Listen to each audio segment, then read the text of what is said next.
Hey everyone, and welcome to the channel. I'm so excited to share with you today's recipe. The Lord of the Rings has been really important to me since I was little. We're constantly rewatching it in the house still to this day. And over the years, I've created a bunch of recipes inspired by the films. I can't wait to share them with you. This is my take on Lembas bread, or Elvish way bread. You can first see it in the Fellowship of the Ring in this amazing little scene with Legolas and Pippin and Merry.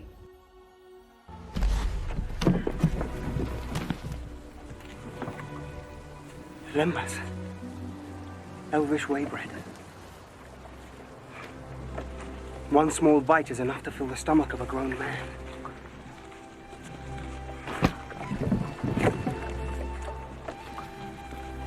How many did you eat? 4. I made rosemary, almond, and honey scones, and they are delicious. I definitely suggest enjoying them with an extra generous drizzle of honey on top. So let's do that.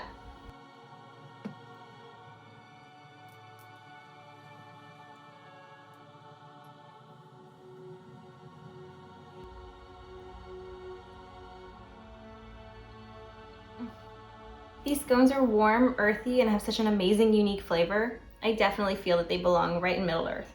Scones are really simple to make, so once you figure out the perfect base, they're highly adaptable. I've linked the full recipe down below, so you should definitely check it out. If you're new to my channel, please hit that subscribe button. I make tons of geeky food videos, from recreations to inspirations, so you don't want to miss out. Plus, everything I make is always gluten-free, so you never have to worry about that.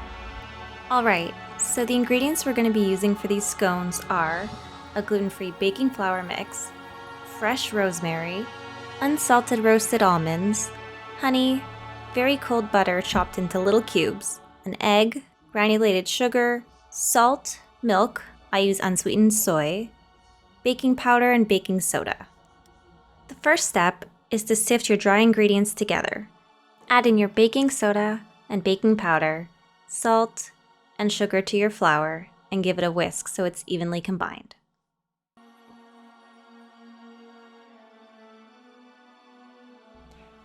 Now, we want to give our almonds a rough chop. I like to keep the pieces big enough so that they don't get lost in the scones, but you can absolutely adjust this to however you'd like. Separate the rosemary from the stems and chop it finely. Doesn't need to be perfect, just a rough chop is all good. We want to make sure to taste the rosemary in every bite.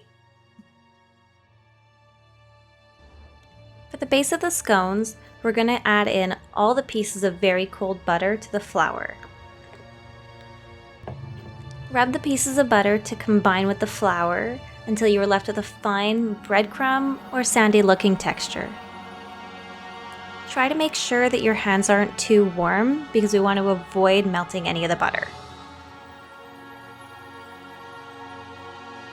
Create a well in the middle of the dry ingredients. In a separate small bowl, mix your egg and milk together. I usually use my measuring cup to avoid dirtying more dishes. Pour your milky egg mixture into the middle of your well.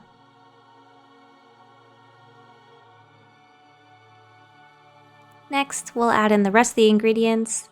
So we've got the honey, chopped almonds, and the rosemary.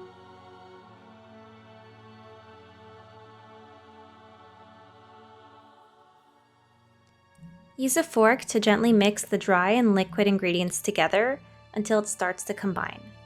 You'll want to start from the outside of the bowl to add more of the dry to the wet. Once the dough is combined, pour it out onto a lightly floured surface or on a sheet of plastic wrap. Since the dough is really sticky, make sure to dust your fingers and the top of the dough with flour. Then, press the dough into a rectangle shape that's about 1 inch tall.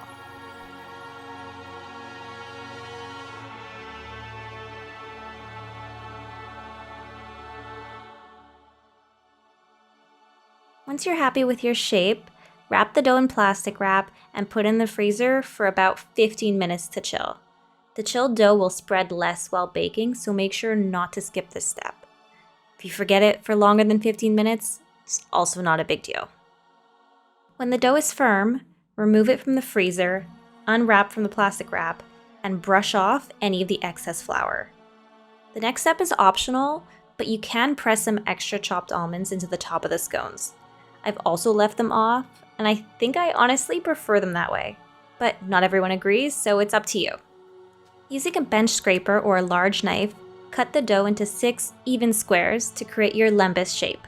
I forgot to show it here, but make sure to create an X at the top of your dough to get that iconic look. Arrange the scones carefully on a parchment-lined baking tray. Make sure to keep a few inches of space between them as they definitely puff up. Use a pastry brush to brush the tops of the scones with milk. It'll help give it that even brownness. You're going to bake the scones on the center of a 400-degree Fahrenheit oven for about 15 to 20 minutes. The scones should have puffed up, be lightly golden, and have a nice brown edge. Oh, and the house should smell amazing. So go ahead with a healthy drizzle of honey on top and enjoy. I really hope you enjoyed this video. I can't wait to share with you more of my Middle-earth creations. Again, the recipe is linked down below, so you should definitely try it out, and if you do make it, please let me know. I'd love to know what you think. Don't forget to subscribe, and if you can give this video a thumbs up, I'd really appreciate it. See you next time!